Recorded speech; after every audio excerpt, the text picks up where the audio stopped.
Hello, and welcome to today's podcast. My name is David Hogg. After a tale of two cities year in commercial real estate that gave us the best of times and the worst of times, the big question is this: what can we expect in 2012?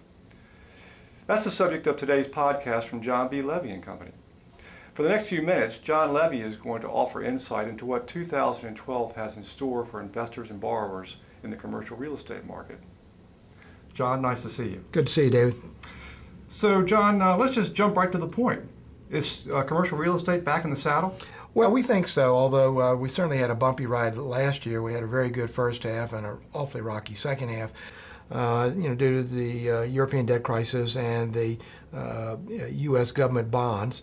Clearly off to a better start. I think the real way to measure that is the conduit business, or the CMBS business, is back. And it's back with a force. First of all, rates are much cheaper than they were.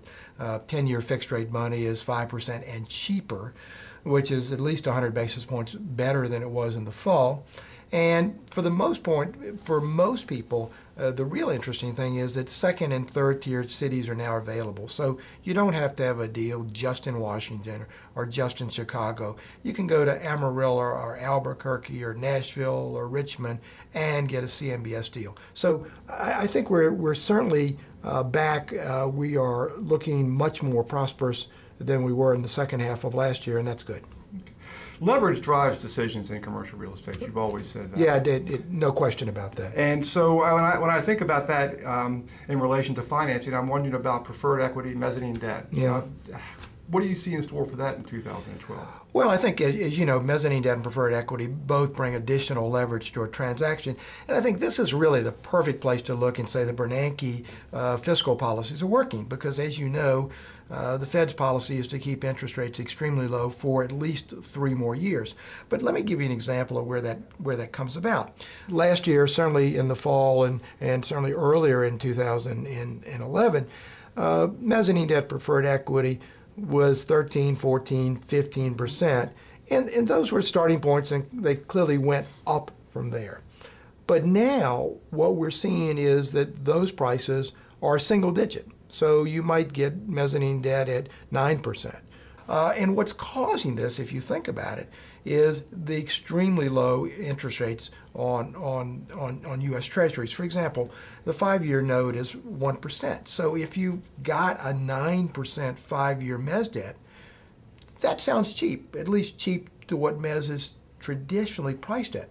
But that's 800 basis points over Treasuries. And that's a tremendous return when real estate equities over time don't yield 800 basis points over Treasuries. So the Bernanke policy is working. It's really penalizing you for parking your money and forcing you to get out in the playing field, and as a result, higher leverage is cheaper. Multifamily housing has been the darling of the market for the past several years. For sure. What do you see as the future for that market? It actually feels fairly peakish to us, because we've really found that multifamilies were the darling, and they were the darling because single family was really in the tank. So people rented rather than bought. But if you said to me, do I think multifamily has a long way to run? I really don't. What really drove multifamily, and frankly I don't understand this, is the cheap money for multifamily housing from both Fannie Mae, Freddie Mac, and FHA, which interestingly is your money. It's government money. And I don't understand why you'd price that below what the private market would provide mortgages for. But they seem to do that on a regular basis and continue to do so. The only exception that would make any sense for me was if they provided money for low-income housing, which really can't be privately financed efficiently.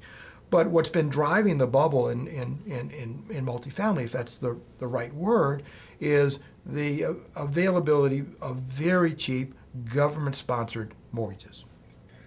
John, thank you. Indeed. For more information about the issues discussed in this podcast, please contact us at 804-644-2000 or visit us online at jblevyco.com.